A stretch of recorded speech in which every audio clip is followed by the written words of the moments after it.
VK Sharma ji, स्वागत है आपका रफ्तार न्यूज एक्सप्रेस से। बोल रहा हूँ गौरव रावत। जी बताएं। वीके शर्मा जी, एक दिल्ली के एसएचओ जी जो कोरोना योद्धा का जिन्हें सर्टिफिकेट भी दिया जा चुका है कई संस्थाओं द्वारा, जी और उनको वो कोरोना पॉजिटिव हो जाते हैं जी और उनके थाने से 1 किलोमीटर दूर Rajiv Gandhi super speciality hospital है जहां उन्हें जगह नहीं दी जाती। जी तो क्या लगता है कि मतलब दिल्ली सरकार के जो ये दावे हैं कि लगातार अगर कोई कोरोना पॉजिटिव आता है हम लोग प्रॉपर है, संपूर्ण है और हर इनका इलाज हम कर सकते हैं, क्या कहना चाहेंगे जी? देखिए, जिस प्रकार से ये एसएचओ नन्नगरी कोरोना पॉजिटिव पाए गए और उनको इलाज के लिए दर बदर भटकना पड़ा, ये बहुत दुर्भाग्यपूर्ण बात है हमारे लिए, दिल्ली के लिए। जिस प्रकार से दिल्ली सरकार या जो दावे कर रही है कि चिंता की कोई बात नहीं है, हमारे पास सारी व्यवस्थाएं हैं। जब एक कोरोना योद्धा दिल्ली पुलिस के एक जवान को इलाज के लिए पीएम से ट्वीट करना पड़ रहा है और कमिश्नर को ट्वीट करना पड़ रहा है, तो एक आम आदमी की हालत क्या होगी आप खुद समझ सकते हैं जी। तो दिल्ली सरकार के ने हमेशा झूठ बोला है, हमेशा खोखले वादे किए हैं और वो इस घटना के बाद और उजागर हो गए हैं। तो दिल्ली सरकार आज की वर्तमान में मैं कहूंगा कि कोरोना से लड़ाई लड़ने में बिल्कुल फेल हो चुकी है और जितने भी उसके दावे हैं वो हमेशा झूठ और निरर्थक नजर आते हैं। तो जी, और ये एक आम आदमी की आप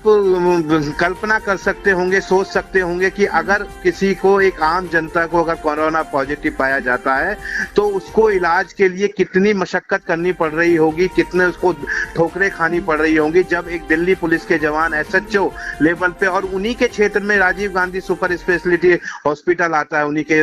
थाना क्षेत्र के अंदर, तो उनको वहां इलाज उपलब्ध नहीं हो पा रहा है, तो आम जनता के साथ क्या हो रहा होगा। तो ये आप समझ सकते हैं। और मैं सभी आपके इस चैनल के माध्यम से यही कहना चाहूंगा कि दिल्ली सरकार, आप झूठ बोलना बंद करें और जनता को बरगलाएं नहीं। ये चुनाव का समय नहीं है, ये वोट मांगने का समय नहीं है, ये जनता की जान और माल की रक्षा करने का समय है। आप झूठ बोलकर जिस प्रकार से कोरोना के आंकड़े प्रस्तुत कर रहे हैं और कह रहे हैं कि दिल्ली का जो व्यवस्था है बहुत ज्यादा हम सुचारू रूप से चला रहे हैं और सब चीज कंट्रोल में, कोई चीज कंट्रोल में नहीं है, नियंत्रण में नहीं है। आप आने वाले समय में देखेंगे कि आंकड़े दिन प्रतिदिन किस प्रकार बढ़ते नजर आएंगे और ये दिल्ली के लिए खतरे की घंटी साबित होगा। जी वीके शर्मा जी, ताज्जुब की बात यह है कि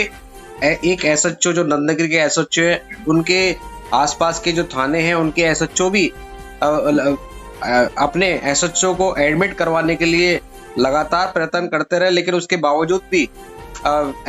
एसएचओ को एडमिट नहीं किया गया। एसएचओ की जो लड़की है, बेटी है, उनको आखिरकार ट्वीट करना पड़ गया। उसके बाद जो दिल्ली के जो सीपी हैं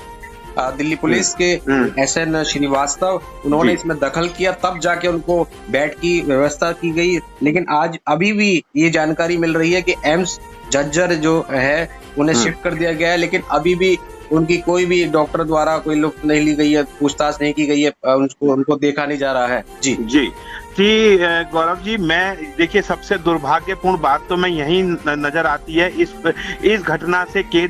जो केजरीवाल सरकार है उसकी मानसिकता का पता लगता है कि अरविंद केजरीवाल और ये आज दिल्ली की वर्तमान सरकार जो है किस प्रकार से भेदभाव वाला एक सोच को रखती है। आज जब दिल्ली पुलिस के जवानों को, दिल्ली पुलिस के जवान जबकि दिल्ली की व्यवस्था को संभालने के लिए दिन रात एक करके अपनी जान हथेली पर लेकर लोग अपनी जिम्मेदारी निभा रहे हैं, ऐसे में ऐसे कोरोना योद्धाओं के साथ ऐसा व्यवहार करना, इस प्रकार की बातें करना,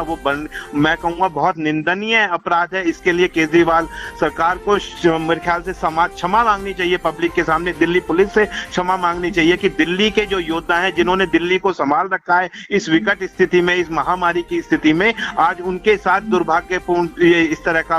व्यवहार किया जा रहा है, भेदभाव वाला व्यवहार किया जा रहा है, जो बहुत सामने निंदनीय है। और आज उनकी जो बेटी है थाना नंदनगरी एसएचओ की जो बेटी है, उन्होंने ट्वीट करके जब उच्च अधिकारियों पे इवन कि उनको पीएमओ तक बात करनी पड़ी, यानी कि एक इतना बड़ा ये मसला नहीं था जिसके लिए पीएमओ को भी शामिल करना पड़ा हो। तो आज आप उस परिवार की स्थिति को, मानसिक स्थिति को समझ सकते हैं कि किस स्थिति से वो परिवार गुजरा होगा, जबकि उस परिवार का एक सदस्य जो कि एसएचओ है, दिल्ली पुलिस में एक महत्वपूर्ण जिम्मेदारी पर है, आज उसके साथ ये भेदभाव वाला व्यवहार किया जा रहा है। तो ये केजरीवाल की मानसिकता दर्शाती है, क्योंकि मुझे जहां तक लगता है कि केजरीवाल को ये लगता है कि दिल्ली पुलिस जो है वो केंद्र सरकार के अधीन है, तो उसका कोई दायित्व नहीं है। जारे केजरीवाल सरकार, मैं आपसे ये पूछना चाहता हूं केजरीवाल जी, जब दिल्ली की रक्षा के लिए, दिल्ली की सुरक्षा के लिए जब दिल्ली पुलिस लगी है, तो आपका कहीं ना कहीं उनके प्रति नैतिक दायित्व बनता है कि ऐसे व्यक्तियों को, ऐसे योद्धाओं को,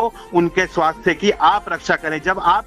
योद्धाओं की, कोरोना योद्धाओं की आप अगर सुरक्षा नहीं कर पा रहे, तो आम जनता की क्या सुरक्षा कर पाएंगे? ये इनके दावे जो हैं, आज अस्पतालों की कंडीशन आप खुद जाके देखिए, मैंने भी 1-2 अस्पतालों में देखा है, बहुत बुरा हाल है, लोगों को इलाज प्रॉपर नहीं मिल रहा है, लोगों के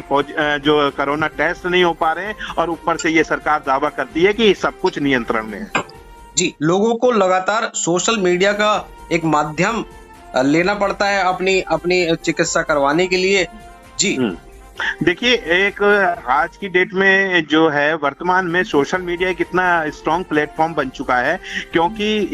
इस प्लेटफॉर्म के ऊपर बड़े बड़े नेता भी हैं, बड़े बड़े अधिकारी भी हैं, आम जनता से लेके हर तबके का एक व्यक्ति जुड़ा हुआ है, और अपनी बात को सीधे रूप से उन तक पहुंचाने के लिए सोशल मीडिया एक बहुत बड़ा एक सहारा बना है। देखिए, सरकार को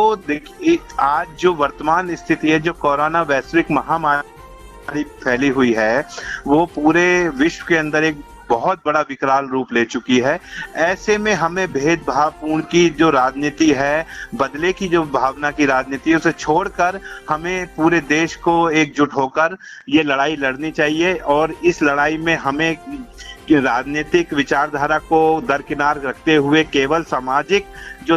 मान्यता है उनको ध्यान में रखते हुए, लोगों की, जनता की भावना को ध्यान में रखते हुए हमें एकजुट होकर काम करना चाहिए। और मैं दिल्ली सरकार से यही निवेदन करना चाहूंगा कि आप ये ओछी राजनीति को छोड़कर जनता के जो भलाई हो सकती है, जिन कार्यों में जनता का जिसमें उद्धार हो सकता है, जिन जनता का जिसमें भला हो सकता है, आप ऐसी बातों पे विशेष ध्यान दें। क्योंकि राजनीति के लिए बहुत समय पड़ा है, लेकिन अगर ये इस संकट काल में अगर हम इस लड़ाई में लड़ने से कहीं कमजोर पड़ गए, तो ना तो ये लोग रहेंगे, ना फिर आप राजनीति कर पाएंगे। तो पहले आपका दायित्व यही है कि जनता को आप सुरक्षित करें, इस बीमारी से बचाएं, और उसके बाद फिर आप जो आपको राजनीति करनी है, आप वो राजनीति करें। धन्यवाद वीके शर्मा जी, जो आपने इस महत्वपूर्ण विषय को के लिए बात की। जी धन्यवाद सर।